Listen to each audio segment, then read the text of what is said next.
Bueno, tenemos en la grada, hoy nos hemos encontrado con una espectadora de honor en este Valencia-Girona, es María Espín, jugadora del Movistar Estudiantes. María, ¿qué te ha parecido el partido? ¿Qué conclusiones, cómo lo has visto? Bueno, yo creo que al final se esperaba que iba a ser un partido bastante interesante, un buen digamos partido para estas Navidades.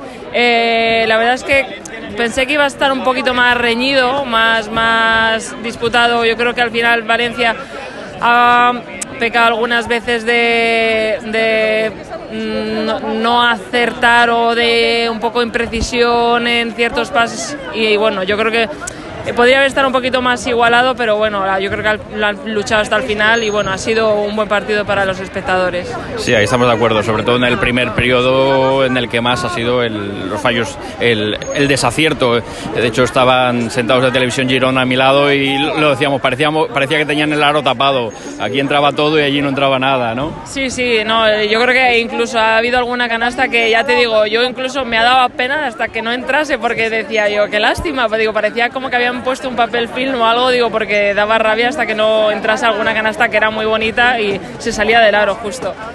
Vale, pues muchas gracias María y un placer verte por aquí. Gracias. A vosotros.